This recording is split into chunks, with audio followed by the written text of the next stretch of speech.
Welcome to the Parsha Perspective. Each week, we will delve deep in a weekly Torah portion to find a practical and insightful way to enhance your daily life.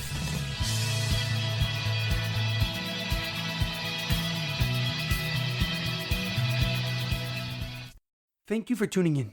My name is Rabbi Shalom Yemini, and each week we will look into the weekly Torah portion to find practical and insightful ways to enhance your daily life. This week's Parsha Perspective is sponsored by the Hess family. May Hashem bless them with much health, success, and happiness. This week's Parsha Perspective is in honor of the Refuah Shalema, the complete and speedy recovery of Shaul ben Berta and Dalit bar Shoshana.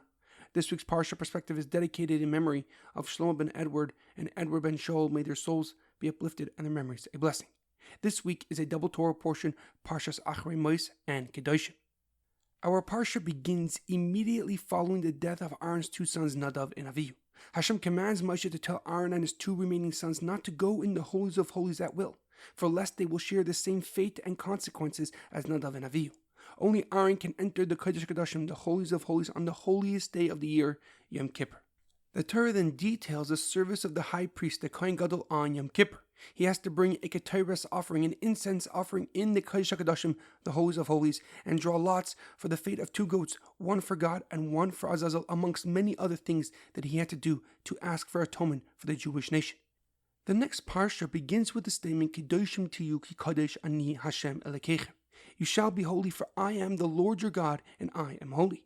This declaration is followed by the commandment of many mitzvahs, including charity, Shabbos, the laws of morality, the laws of honesty in business, awe and honor of one's parents, and the sacredness of life. We also have the commandment, V'ahavta l'reacha kamecha, love your fellow as yourself, which according to Rabbi Akiva is a cardinal principle of the entire Torah. However, a question comes to mind. At the end of Parshas Acharei Mos, the pasuk writes, V'es mishpatai ta'asu v'es chukasai tishmeru l'leches behem, ani Hashem Elokechem. You shall follow my rules and faithfully follow my laws. I am the Lord your God. Ushmartem es chukasai v'es mishpatai asher ya'aseh oisem ha'adam v'chai behem, ani Hashem.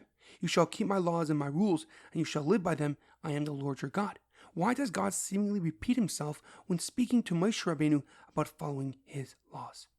The Kli Yakar, a famous Parsha commentary, explains that the reason why the Torah seemingly repeats itself in these two psukim is to teach us that if we follow in God's commandments, we will receive rewards in both this world and in Olam Haba, the world to come.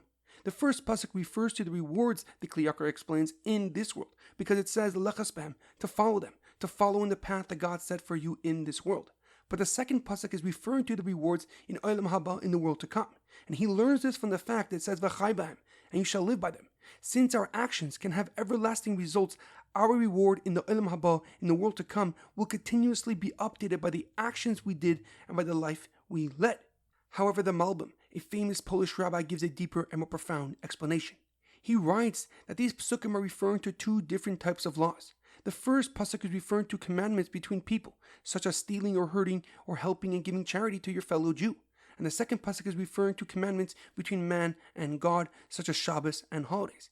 He learns this from the switching of the beginning of the word of each pasuk. Es mishpatai ta'asu ve'es chukasai tishmeru.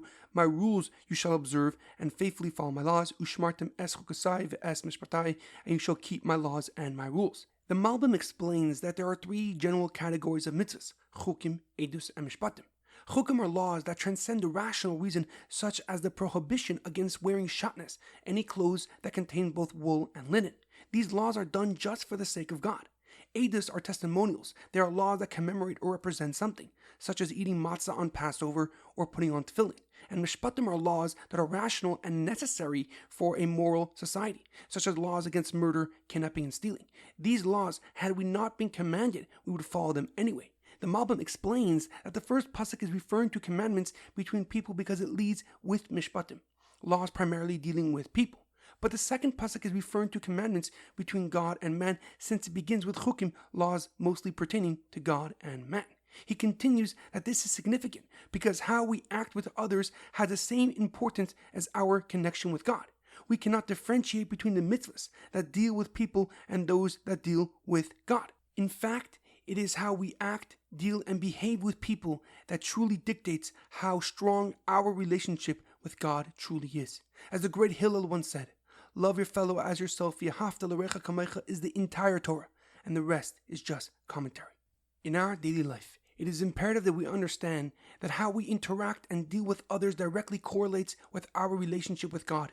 Since God created all of mankind, how we act and treat others openly demonstrates how we view God's sovereignty over our life.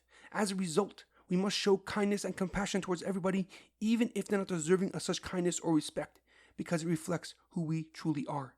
There's an amazing quote that I once heard: treat everybody with respect and kindness, not because they are nice, but because you are. Have a great weekend and good Shabbos.